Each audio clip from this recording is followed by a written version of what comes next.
Reka tubashimire kandi tubahe ikaze mwe mudukurikira mu makuru n'ibiganiro tubagezeho gatanu kuri gatanu. N'amakuru atandukanye rero agenda yibanda ku ngingo z'ingenzi zitandukanye, n'amakuru kandi by'umwihariko yibanda ku harimo aravugwa hano mu karere akibiyaga bigari. Mwe mudukurikira muri hirya no hino hatandukanye, tubahe ikaze kandi twizere ko mumeze neza. Twihuse cyane rero, reka tunyarukire muri Repubulika Iharanira Demokarasi ya Kongo, abariho duhera amakuru yacu. Mu gihe gishize humvikanye amakuru ashinjwa igisirikare cya Uganda UPDF kuko cyaba cyagabye ibitero muri Repubulika Iharanira Demokarasi ya Kongo, ndetse ngo kikica bamwe muri aba mu basivile b'abanyekongo. Ariko ubu amakuru akomeje kuvugwa, hakomeje kumvikana urujijo ngo ku cyaba cyateye urupfu rw'abasivile batari bake muri Repubulika Iharanira Demokarasi ya Kongo. Bakavuga ngo baba bishwe ingabo za Uganda UPDF ngo zifasha umutwe wa M23. Mu yandi makuru kandi akomeje gutangazwa nuko ubu ngubu amakuru ahari muri Repubulika Iharanira Demokarasi ya Kongo, ubu iki gisirikare cya Kongo ngo kitakibarizwa mu bisirikare 10 bya Afurika. Wakibaza ngo ni iyihe mpamvu nyamukuru ituma iki gisirikare cya Kongo FARDC kitari kiri mu bisirikare 10 bikomeye muri Afurika. Mu yandi makuru kandi akomeje gutangazwa, mu gihe intambara ikomeje muri Repubulika Iharanira Demokarasi ya Kongo ihuza igisirikare cya Kongo FARDC ndetse n'abafatanyabikorwa bacyo harimo ingabo z'u Burundi, ingabo za MONUSCO, ingabo za SADC, imitwe yihurije mu cyo yise Wazalendo ndetse n'umutwe wa FDLR. Urugamba rero rukaba rukomeje guhuza iki gisirikare na M23 mu bice bitandukanye by'iki gihugu. Noneho amakuru akomeje kugenda atangazwa muri Repubulika Iharanira Demokarasi ya Kongo, ni mu gihe nyine urugamba rukomeje kandi ingabo za Afurika y'Epfo zakomeje kubatakariza ubuzima. Noneho amakuru akomeje gushyirwa ahagaragara nuko ubu ngubu ingabo za Afurika y'Epfo biri kuvugwa ko zaba zitagifite ubushobozi bwo gukomeza kurwana uru rugamba muri Repubulika Iharanira Demokarasi ya Kongo. Dusoreje n'ubundi muri Repubulika Iharanira Demokarasi ya Kongo, ubu noneho amakuru akomeje kuvugwa ubu ngubu byo perezida wa Kongo cyangwa se ubuyobozi bwa Kongo ndetse n'abayobozi bacyo bakagombye gufata isomo ndetse bakigira kuri perezida w'u Rwanda, nubwo bakomeje kugenda bamushinja ko yaba afasha umutwe wa M23 ndetse gusa leta y'u Rwanda ibingibi yakaba yarakomeje kugenda ibyamaganira kure. Mu kanya rero twihuse cyane, ni mu makuru ku buryo burambuye. Reka mbashimire kandi mbahe ikaze rero mu makuru yacu ku buryo burambuye. Tugiye guhera muri Repubulika Iharanira Demokarasi ya Kongo, mu gihe rero urugamba ruhuza umutwe wa M23 ndetse n'igisirikare cya Kongo FARDC ndetse n'abafatanyabikorwa bacyo harimo ingabo z'u Burundi, ingabo za MONUSCO, ingabo za SADC, imitwe yihurije mu cyo yise Wazalendo ndetse n'umutwe wa FDLR. Uyu mutwe wa FDLR ndetse uvugwamo abasize bagize uruhare muri jenoside yakorewe abatutsi mu Rwanda mu mwaka w'1994. Ubu rero iyi rugamba rurakomeje kandi rukomeje kugenda hari benshi mu baturage b'abanyekongo ndetse n'abasirikare ku mpande zombi bakomeje kugenda bahasiga ubuzima. Ubu rero amakuru akomeje gutangazwa nuko mu gihe gishize humvikanye ko hakomeje kugenda hari amakuru acicikana avuga ko igisirikare cya Uganda UPDF ngo cyaba cyarakabye ibitero muri Kongo, ndetse ngo ibi bitero bikaza ngo kugwamo abatari bake. Rero noneho leta ya Kongo ikomeje kugenda ishinja igisirikare cya Uganda UPDF ngo ko cyaba cyica abaturage, cyaba cyarisha abaturage bagera kuri 12 b'abasivile bo muri Repubulika Iharanira Demokarasi ya Kongo ho mu ntara ya Kivu ya ruguru muri teritwari ya Rucuru mu gace kitwa Busanza. Nk'uko amakuru akomeje kugenda ashyirwa ahagaragara, ni amakuru yagiye akwirakwizwa ku mbuga nkoranyambaga n'uwitwa Jules Mulumba, usanzwe avugwaho kuba ari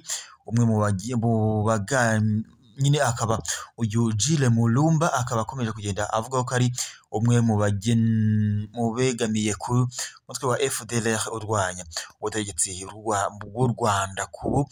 Kuri ubu rero nawo ukaba uri mu bafasha ingabo za Kongo FARDC guhangana n'umutwe wa M23. Nk'uko rero byakomeje kugenda bitangazwa, uyu Mulumba yanditse ku yanditse ko ngo bari nyine ngo bari abasirikare cyangwa se ingabo za Uganda UPDF ngo arizo zaba zaragabye ibitero muri Repubulika Iharanira Demokarasi ya Kongo, ndetse ngo zikaba zifasha n'umutwe wa M23, bityo rero ngo zikaba zarishe abasirikare bagera kuri 10 abaturage b'abasivile b'abanyekongo bagera kuri 12. Uyu Jules Mulumba ibi akaba yaragiye abishyira ahagaragara abishinja ingabo za UPDF cyangwa se za Uganda, akavuga ko arizo zaba zarishe aba baturage b'abanyekongo. Gusa nk'uko byakomeje kugenda byumvikana, bivuga ko rero izi pfu z'aba baturage barimo kuba bagenda bicwa mu bice bitandukanye bya Repubulika Iharanira Demokarasi ya Kongo. Amakuru ashyirwa ahagaragara bivuga ko ngo bishoboka ko haba amakuru yaba ashyirwa ahagaragara avuga ko ndetse baba bashobora no kuba bishwe n'igisirikare cya Kongo FARDC ngo kugira ngo bakomeze kwambika ibara ndetse n'icyasha ingabo za Uganda UPDF.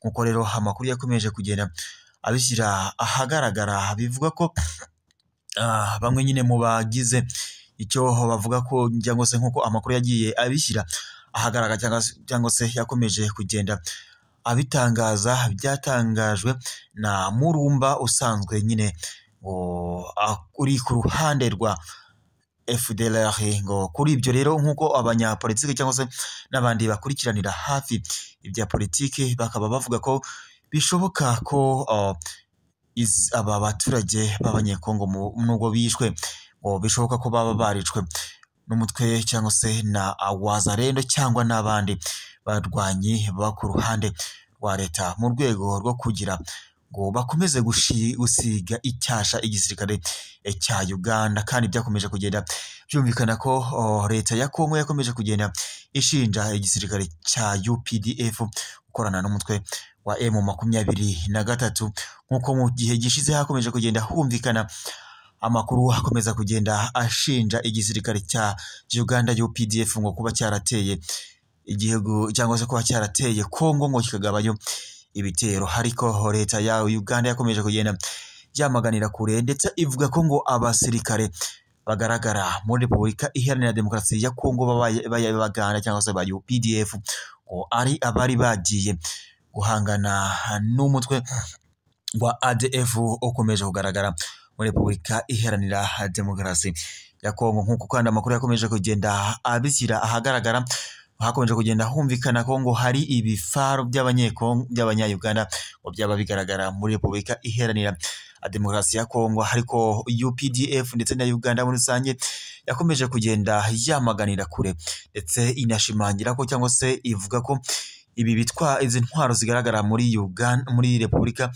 Iharanira Demokarasi ya Kongo za Uganda ngo ari izajyanywe n'ingabo za Uganda ubwo zajyaga mu butumwa bw'amahoro bw'umuryango wa Afurika y'Iburasirazuba muri Repubulika Iharanira Demokarasi ya Kongo. Ariko Uganda kandi ikomeza kugenda ivuga ko izo ntwaro zitakigaragara ku butaka bwa Kongo zamaze kuhavanwa. Nkuko rero amakuru yakomeje kugenda abishyira ahagaragara, kugeza ubu nta ruhande na rumwe haba ku ruhande rwa UPDF ndetse n'urwa M23 ndetse n'urwa FARDC rwaba rwageze rugira icyo ruvuga kuri aya makuru. Nkuko rero amakuru hakomeje kugenda abishyira ahagaragara, ubu ngubu amakuru kugeza ubu ntaragira icyo hatangaza kuri izi impande zombi. Dukomereje amakuru muri Repubulika Iharanira Demokarasi ya Kongo, mu gihe urugamba rukomeje guhuza igisirikare cya Kongo FARDC ndetse n'abafatanyabikorwa bacu harimo ingabo z'u Burundi, ingabo za MONUSCO, ingabo za SADC ndetse n'imitwe yihurije mu cyo yise Wazalendo ndetse n'umutwe wa FDLR. Ubu rero ingabo za Afurika y'Epfo mu rugamba zihanganyemo zifatanyamo n'igisirikare cya Kongo FARDC guhangana n'umutwe wa M23. Ubu amakuru ahari nuko ingabo za Afurika y'Epfo ngo zaba zamaze kunanirwa kurwana uru rugamba zihanganyemo n'umutwe wa M23. Nk'uko byakomeje kugenda bishyirwa ahagaragara, n'amakuru hatandukanye mu minsi ishize humvikanye amakuru avuga ko abasirikare ba Afurika y'Epfo baje kurashasana ubwabo ndetse bakaza guhita bahasiga ubuzima. Si ibyo gusa kuko no mu gihe gishize hakomeje kugenda humvikana amakuru ko hari ingabo za Afurika y'Epfo zari zaguye mu bitero zahanganaga cyangwa se mu mirwano yazihuzaga n'umutwe wa M23 maze babiri muri bo baza guhita bahasiga ubuzima ku ngabo zo ku ruhande rwa Afurika y'Epfo. Nk'uko amakuru yakomeje kugenda abitangazwa, noneho n'ubundi amakuru yashyizwe ahagaragara yavugaga ko n'ubundi abasirikare babiri mu b'igisirikare cya Afurika y'Epfo baje kurasana kwabo, ubwo umwe muri bo yaje kwirasa ndetse akaza no guhita yaje kurasa mugenzi we ndetse nawe akaza guhita yirasa. Ibi rero bikomeje kugenda bigaragaza ko ingabo za Afurika y'Epfo cyangwa se iki ni ikimenyetso gikomeye kigaragaza ko ingabo za Afurika y'Epfo zinaniwe guhangana mu rugamba zagiye guhanganamo n'igisirikare zagiye gufasha igisirikare cya Kongo FARDC, Repubulika Iharanira Demokarasi ya Kongo, guhangana n'umutwe wa M23. Nk'uko amakuru yakomeje kugenda abishyira ahagaragara mu gihe gishize humvikanye amakuru avuga ko cyangwa se amakuru yatangajwe yagaragaje ko perezida w'iki gihugu cyangwa perezida wa Afurika y'Epfo Cyril Ramaphosa yari yohereje abandi basirikare bagera ku 2900 bagiye gufasha igisirikare cya Kongo FARDC guhangana n'umutwe wa M23.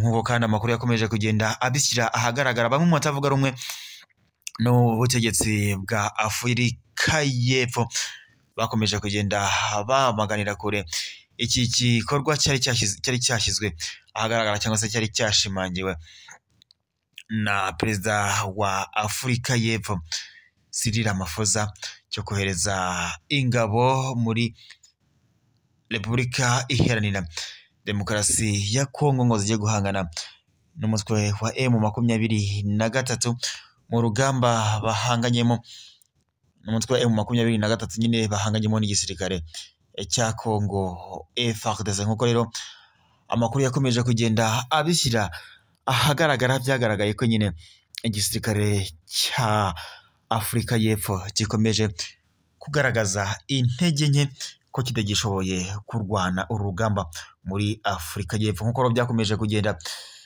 bitangazwa cyangwa se bishyirwa ahagaragara, Afurika y'Epfo iherutse gutangaza ko abasirikare bayo babiri baguye mu burasirazuba bwa Repubulika Iharanira Demokarasi ya Kongo nyuma y'uko umwe arashe mugenzi we ndetse nawe akaza guhita yirasa. Bivuga ko rero izi mfu zije zisaga cyangwa se zisanga izindi z'abasirikare babiri b'iki gihugu baje kugwa mu rugamba bari bahanganyemo umutwe wa M23 ndetse bakaza guhita bahasiga ubuzima muri Gashyantare mu mwaka w'2023. Nk'uko byakomeje kugenda bishyirwa ahagaragara, aba basirikare baguye muri ibi bitero bakaba baraje nyine biyongera kuri bano babiri bari baguye muri urugamba M23 ihanganyemo n'igisirikare cya Kongo FARDC.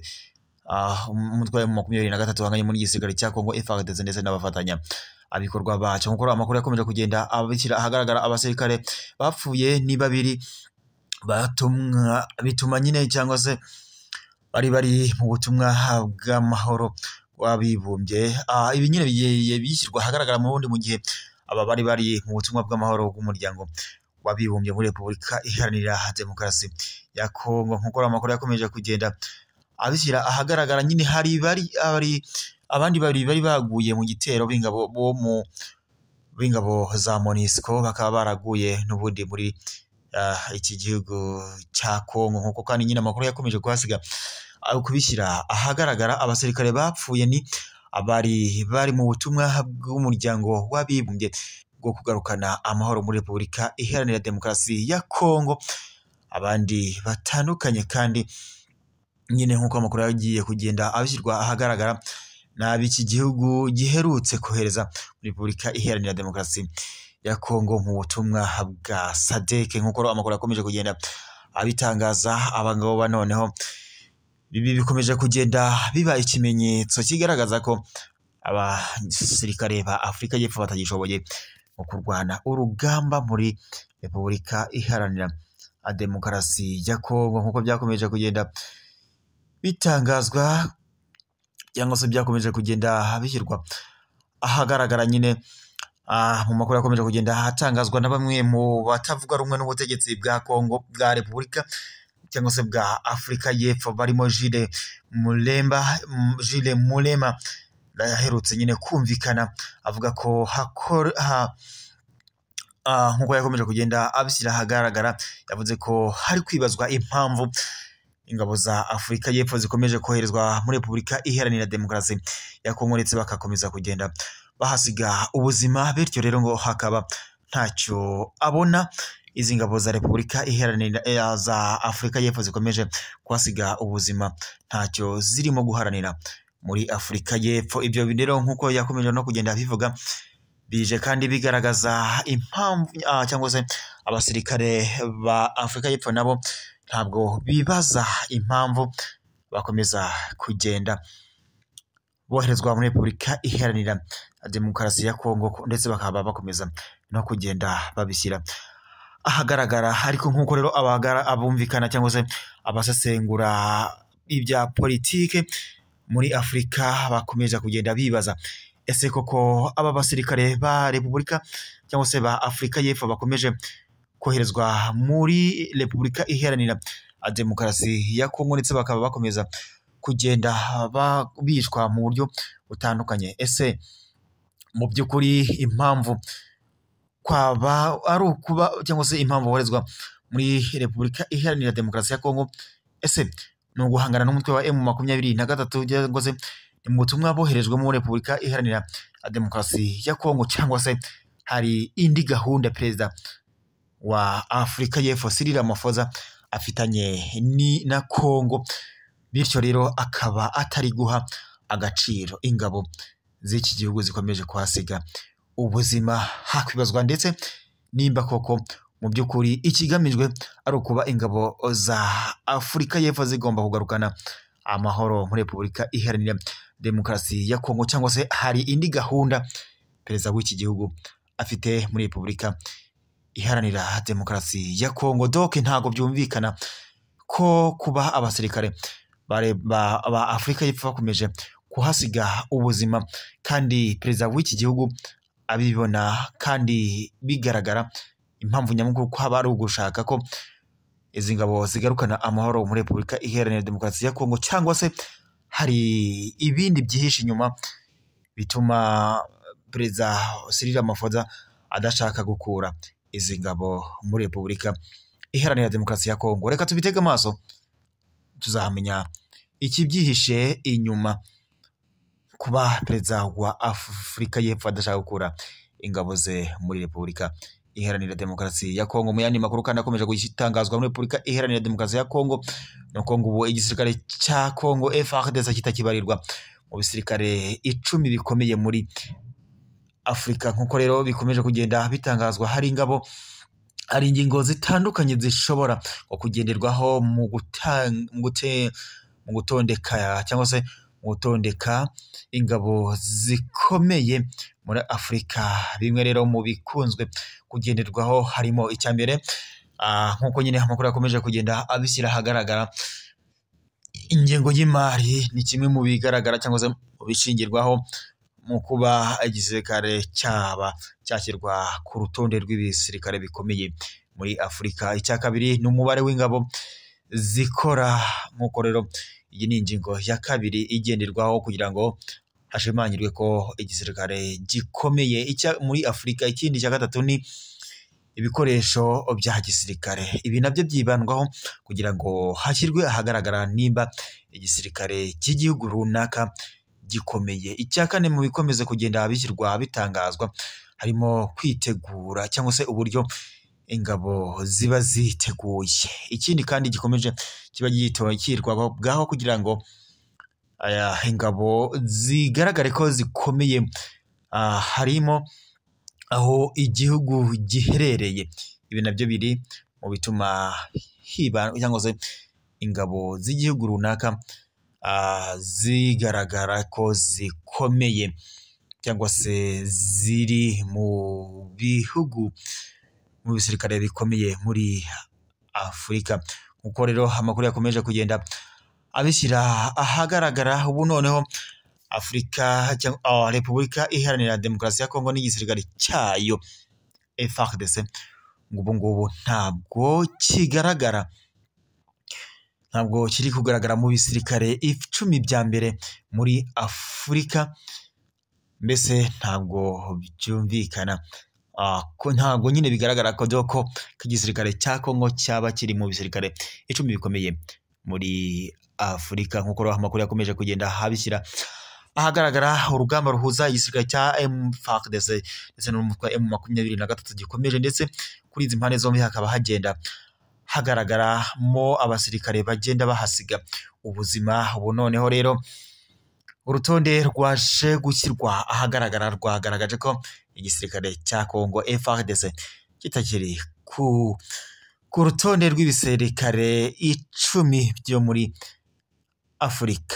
Reka rero dusoreze amakuru yacu yakomeje kugenda atangazwa. Ubu noneho umuvugizi wa leta y'u Rwanda Macron yatangaje ko umuvugizi w'u Rwanda yatangaje ko ngo Repubulika Iharanira Demokarasi ya Kongo ndetse na perezida n'abayobozi bacyo bakagombye kwigira ku Rwanda cyangwa se kuri perezida w'u Rwanda Paul Kagame. N'ubutumwa rero yatangaje cyangwa se yashyize ahagaragara. Ibi abivuze mu gihe leta y'u Rwanda yakomeje kugenda ishinja leta ya Repubulika Iharanira Demokarasi ya Kongo yagiye ishinja leta y'u Rwanda ko yaba ifasha umutwe wa M23, ndetse leta ya Kongo ikomeza kugenda ivuga ko yaba ishobora kuba izatera u Rwanda yibereye i Kinshasa. Ibi ngibi rero byakomeje kugenda bishimangirwa na perezida w'iki gihugu Antoine Felix Tshisekedi, ndetse avuga ko ngo azifashisha u Rwanda inteko ishinga amategeko akaba yatera cyangwa se yagaba ibitero ku Rwanda. Gusa nk'uko byagiye bishyirwa ahagaragara, byagiye byumvikana mu makuru atandukanye, leta ya Kongo ishinja leta y'u Rwanda ko yaba ifasha umutwe wa M23, ariko leta y'u Rwanda yakomeje kugenda yamaganira ibikure, ndetse ikavuga ko nta ruhare na ruto ifite mu bibera muri Repubulika Iharanira Demokarasi ya Kongo, aho umutwe wa M23 ukomeje guhangana umutwe wa M23 n'igisirikare cya Kongo FARDC. Nk'uko amakuru yakomeje kugenda abishyira ahagaragara, leta y'u Rwanda yavuze ko idafasha umutwe wa M23 gusa, nayo yagiye ishinja leta ya Kongo gufasha umutwe wa FDLR, ndetse uyu mutwe wa FDLR ukaba ufite abasize bagize uruhare muri jenoside yakorewe abatutsi mu Rwanda mu mwaka w'1994. Nk'uko byakomeje kugenda bishyirwa ahagaragara, noneho ubu Yolanda yamaze kuvuga ko abayobozi ba leta ya Kongo byaba byiza bigiye kurwana cyangwa se kuri perezida w'u Rwanda Paul Kagame. Nk'uko amakuru yakomeje kugenda abishyira ahagaragara, hari inkuru zagiye zigirwa ahagaragara zizumvikanamo abanyekongo bavuga ko leta y'u Rwanda ifasha M23, ndetse bakaba barakomeje kugenda bavuga ko perezida wa Kongo yaba yatera u Rwanda, cyangwa se bifuza ko leta ya Kongo yatera u Rwanda. Aba banyekongo rero bakomeje kugenda bavuga ko leta y'u Rwanda ifasha umutwe wa M23, bityo rero ngo bagomba kwitandukanya na leta y'u Rwanda, cyangwa se ariyo mpamvu ituma batiyumvanamo perezida w'u Rwanda Paul Kagame. Nk'uko amakuru yakomeje kugenda abishyira ahagaragara, leta y'u Rwanda yamaganiye ibi birego kure ko yaba ifasha umutwe wa M23, ndetse nayo yakomeje kugenda ishinja leta ya Kongo gufasha umutwe wa FDLR wakomeje kugenda wumvikanamo abasize bagize uruhare muri jenoside yakorewe abatutsi mu Rwanda mu mwaka w'1994. nkuko rero amakuru yakomeje kugenda abishyira ahagaragara ndetse na raporo y'impuguke za Loni yakomeje kugenda itangaza ko umutwe wa FDLR ufatanya na leta ya Kongo nkuko amakuru yakomeje kugenda abishyira ahagaragara. Mwe mukurikira mu makuru yacu, reka tuyasoreze hano gusa twurabashimira uburyo mukurikira amakuru n'ibiganiro tubagezaho. Gusa wowe wabutarakanda subscribe cyangwa sabone, nakwibutsa gukanda subscribe cyangwa sabone bitewe n'ururimi ukoresha, maze ukazajya uba mbere kubona amakuru n'ibiganiro tukagezaho 5 kuri 5. Ndabashimiye mwe mwari mukurikira amakuru n'ibiganiro tubagezaho. Amakuru yacu tuyasubikiye hano, mukomeza mugire ibihe byiza. Nyagasani akomeze abishimiye tuba bararikiye amakuru yacu mu kanya, ntimukureho, ntimujye kure y'uyu muyoboro wacu wa YouTube ugenda ubagezaho amakuru n'ibiganiro bitandukanye. Turabashimiye rero, mukomeze mugire impagarike n'ubugingo. Nyagasani akomeze abishimire.